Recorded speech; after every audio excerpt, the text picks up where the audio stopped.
Donald Trump had a total meltdown today on social media. And I gotta be honest, it's pretty amusing to watch. It's amusing for me and millions of Americans out there to watch Trump, who has terrorized the United States by claiming elections were rigged or that institutions were rigged, finally realize that his campaign is collapsing and that things are closing in on him. He can no longer just run away from the law, run away from the truth, run away from Kamala Harris. He has to face the music, and this reality is setting in. And Donald Trump continues to resort back to his worst instincts. His advisors have done everything they can to keep him on message, to keep him on policy, and to talk about why he disagrees with Kamala Harris. He simply cannot do it. And this post that he put out today on Truth Social is just a perfect representation of that, and it shows you the panic that is kind of set in on the Trump campaign. So here is the post on your screen right now.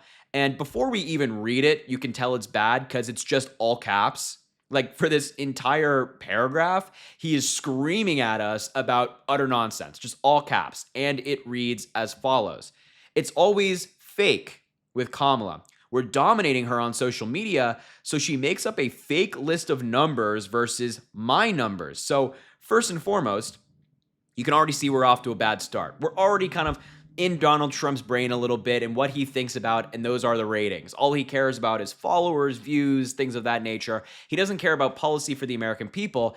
He cares more about the numbers on the screen. And I also find this opening pretty funny because it shows you that he's paying attention to Kamala Harris's social media accounts. I guess that her campaign put out a graphic comparing her account to Trump's account on some social media platform, and he's paying attention to it. It's rent-free.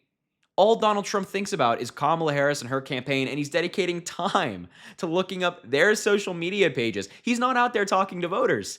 He's not talking about policy. He's not trying to make his platform better. Instead, he's researching Kamala Harris's social media platforms. Are you kidding me? This is the guy the Republicans have hung their hat on? It's a joke. It's an embarrassment. Trump is an embarrassment to this country. Anyway, the post continues. All of our engagement is real and organic, while Kamala has to, quote, pay for her fake engagement. We're beating her, quote, like a drum. I have no idea why like a drum is in quotation marks. Like we will beat her on November 5th. It's all fake. It's all misinformation and disinformation. We are destroying the Democrats on social media. So, of course, there is so much misinformation in this short little statement here. The number one thing is that he claims that Kamala Harris is paying for engagement on social media, like she's paying for views or likes or followers. What? What? First, of course, I mean, I can't believe we even have to say this, but of course there is no evidence of this.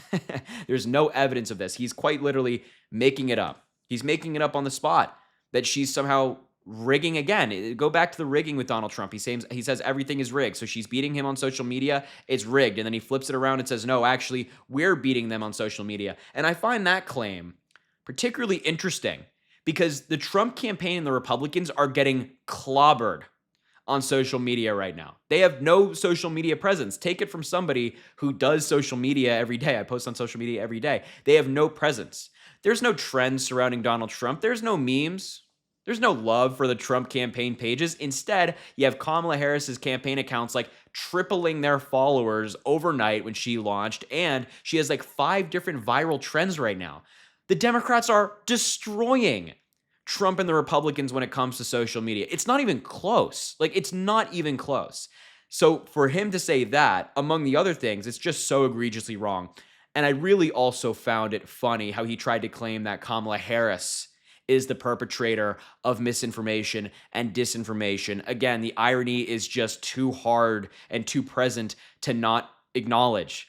It's just right there in front of our face. It's right there. The irony being that Trump told over 30,000 lies during his presidency, averaging around 20 a day. Can you imagine lying for 4 years straight, 20 times a day? I don't think any rational person could, but Donald Trump certainly could. Now, here's the interesting thing about this statement. Donald Trump is having his little meltdown on social media. He's freaking out.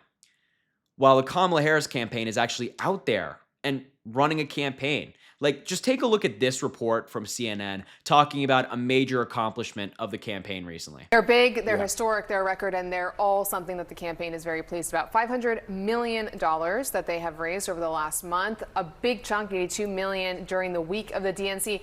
The notable part about that $82 million is that a third of those are first-time donors, first-time contributors. This is something that the campaign has always latched onto because it indicates for them some level of enthusiasm among voters if you have these first-time contributions. $540 million since the Kamala Harris campaign launched. Over $500 million, over $80 million during the DNC, which was 4 days.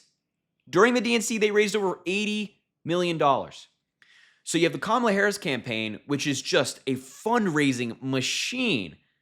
You have new donors joining, old donors continuing. And then you have the Trump campaign and Donald Trump, the candidate himself, raging on social media about follower numbers. The Kamala Harris campaign is focused on the polls. They're focused on the fundraising numbers, the volunteer numbers, the numbers that you would expect a campaign to be focusing on. Donald Trump is focusing on his Twitter follower count or his TikTok follower count. It's embarrassing. And I also think that this spiral that we're now seeing from Donald Trump, especially in statements like this, has really been inspired by some new polls that we've seen recently. The fact that Donald Trump is losing this race, I think, is getting to him profusely.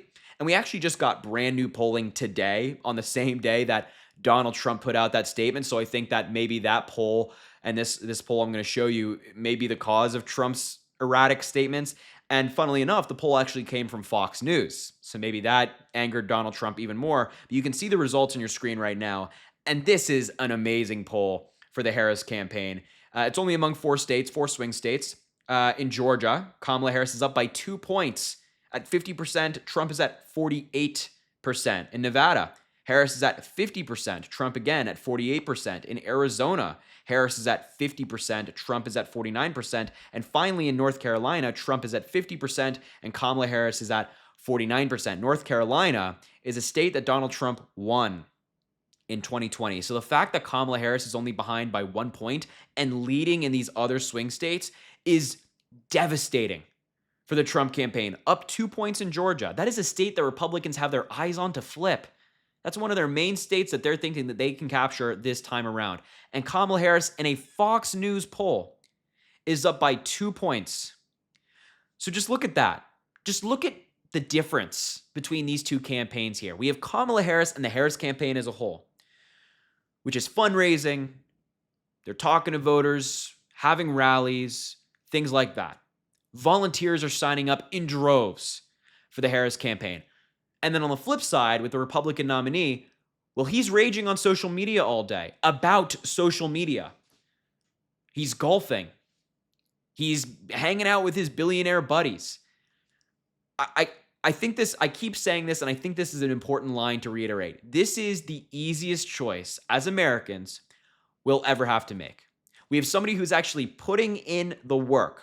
It, by the way, is still putting in the work as vice president, but also putting in the work as the Democratic nominee for president, getting out there, talking to voters, and her amazing VP nominee, Governor Tim Walz, is doing the same, still serving as the governor of Minnesota, while simultaneously getting out there and talking to people around the country. Doesn't matter their background, doesn't matter their beliefs, doesn't matter their ethnicity or sexuality or anything like that. These folks are heading out there and talking to these voters. And then Donald Trump, golfing. Truth Social, eating and with his billionaire buddies, having dinner with them every day. The choice couldn't be more clear. And it's just so amusing. I said it at the beginning, I'm going to say it again. It's so amusing to watch Donald Trump have his little temper tantrums. I've compared him to the child in the grocery store on aisle 5, kicking his feet, having the temper tantrum. That's what Donald Trump reminds me of. And I think that comparison continues to be vindicated. Continues to be proven true. So anyway, I just wanted to show you this insane statement from Donald Trump. The Harris campaign is on fire. The polling is great. We're in a good spot, except of course, we still have to get to the finish line. You know, the numbers can be great in the polls, but it takes all of us to actually get out there and vote. So make sure that you're registered to vote, check your voter registration, find your local polling location, and of course, get out there and vote. Early voting in many states is not that far away. So keep all this in mind, check your dates, and we'll do this together, all right? Well, anyway, I just wanted to show you this stuff. I appreciate you being here. Make sure to subscribe down below. It goes an incredibly long way. The support means the world. Also, drop a like on the video and comment. Let me know what you think about all of this. And as I always say, I greatly appreciate you, and I hope you have an amazing rest of your day.